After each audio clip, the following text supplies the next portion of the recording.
హరిత అడవిలో ఓ సింహం ఉండేది. అది అటవీ రాజుగా పేరు పొందింది. ఆ సింహం దాని బలంతో, పరాక్రమంతో ఇతర జంతువుల భయంకరమైన స్వప్నంగా మారింది.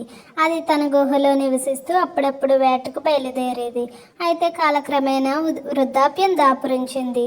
ఒకానొక రోజు అది అలసటతో తినడానికి ఏమీ లేకుండా నిస్సహాయంగా తన గుహలో విశ్రాంతి తీసుకుంటూ ఉండిపోతుంది.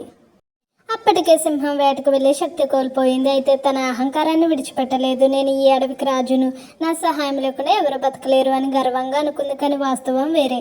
జంతువులలో భయపడే అలవాటు పోయి తనను పట్టించుకోకుండా దూరంగా ఉండేవి.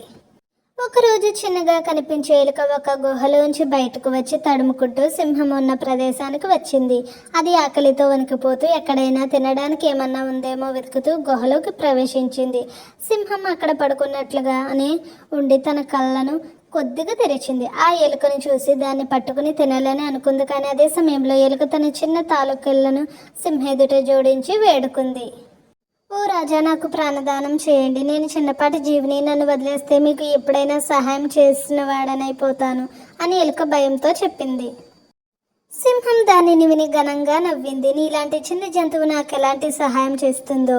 నువ్వు నన్ను నమ్మిస్తూ మాట్లాడినందుకు నేను నీకు ప్రాణదానం చేస్తున్నాను. కానీ నాకు నీ సహాయం అవసరమయ్యే రోజు రాదని నమ్ముతుంది అని చెప్పి ఎలుకను వదిలేస్తుంది. ఎలుక ఆనందంతో గౌరవంతో అక్కడి నుండి పరిగెత్తింది. సింహం నవ్వుకుంటూ ఆ విషయాన్ని పెద్దగా పట్టించుకోలేదు.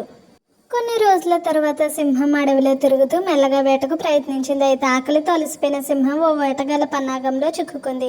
వేటగాళ్ళు నిక్షిప్తం చేసిన బలమైన తాళ్ల వలలో అది చిక్కుకుంది. ఎంతగా ప్రయత్నించినా ఆ తాళ్ళు విప్పుకోలేకపోయింది. అది అటు ఇటు కదలడానికి ప్రయత్నించినా మరింత బిగుసుకుపోయింది. ఏం జరిగింది? నేనే ఈ అడవికి రాజును, నన్ను ఎంతలా నిర్బంధించగలరా అని కోపంతో గర్జించింది. కానీ ఎవరూ దాని గర్జనను పట్టించుకోలేదు. అదే సమయంలో ఆ చిన్న ఎలుక అక్కడికి వచ్చింది. అది తన చిన్న కళ్ళు సింహాన్ని చూసి బాధపడింది. నన్ను ఒకసారి వదిలేశావు, ఇప్పుడు నేను నీకు సహాయం చేయాలి అని అనుకుంది. ఎలుక మెల్లగా అటువైపుగా వచ్చింది. ఓ రాజా, భయపడొద్దు, నేను నీకు సహాయం చేస్తానని చెప్పింది. సింహం ఆశ్చర్యపోయింది. నువ్వు నా బలమైన తలను ఎలా తెంచగలవు అని ప్రశ్నించింది. ఎలుక చిరునవ్వుతో, ఇది బలం కాదు, చాతుర్యం పని అని చెప్పింది. అది తన పదునైన పళ్ళతో తాళ్ళను కొరుకుతూ క్రమంగా వాటిని తెంచింది. కొన్ని గంటల తర్వాత బలమైన తాళ్ళు విరిగిపోతాయి.